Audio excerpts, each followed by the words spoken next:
డేలో అప్లికేషన్లో house to house ఆఫ్లైన్లో సర్వే చేసే విధానం.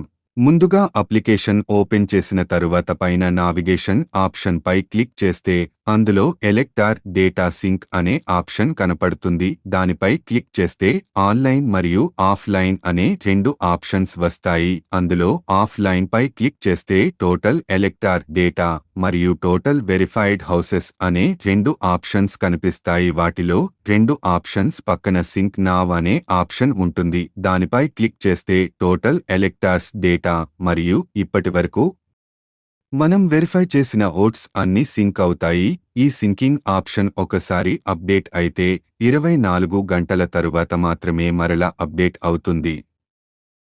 తరువాత ఆఫ్లైన్లో ఓటర్ వివరాలు వెరిఫై చేయడానికి మెయిన్ మెనూలోకి వెళ్లి హౌస్ టు హౌస్ ఆప్షన్పై క్లిక్ చేసి ఓపెన్ చేస్తే అందులో మనకు ఆల్ హౌసెస్ డేటాలో సంబంధిత పోలింగ్ స్టేషన్కు సంబంధించిన ఓటర్ వివరాలు హౌస్ నెంబర్ ద్వారా కనిపిస్తాయి. కనిపించిన తరువాత ఓటర్కి సంబంధించిన డీటెయిల్స్ పై క్లిక్ చేస్తే ఓటర్ యొక్క వ్యక్తిగత వివరాలు ప్రదర్శితం అవుతాయి.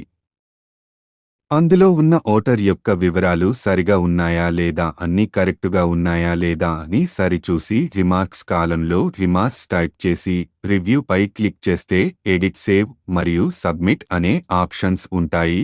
ఆఫ్లైన్లో వెరిఫై చేయడానికి సేవ్ పై క్లిక్ చేస్తే house to house survey data ని ఆఫ్లైన్లో సేవ్ చేసి తరువాత వెరిఫై చేయాలా వద్దా అని వస్తుంది. అందులో ఓకే పై క్లిక్ చేస్తే డేటా హౌస్ టు హౌస్ డ్రాఫ్ట్లో సేవ్ అవుతుంది. తరువాత మెయిన్ మెనూలో ఉన్న BLO రిజిస్టర్ అనే ఆప్షన్ పై క్లిక్ చేస్తే ఆఫ్ లైన్లో వెరిఫై చేసిన house to house draft list వస్తుంది. అందులో ఉన్న ఓటర్ పేరు పై క్లిక్ చేసి సబ్మిట్ పై క్లిక్ చేస్తే మీరు ఎంటర్ చేసిన ఓటర్ యొక్క వివరాలు వెరిఫై చేశారా అని వస్తుంది. తరువాత ఓకే పై క్లిక్ చేస్తే వెరిఫైడ్ సక్సెస్ఫుల్లీ అని వస్తుంది.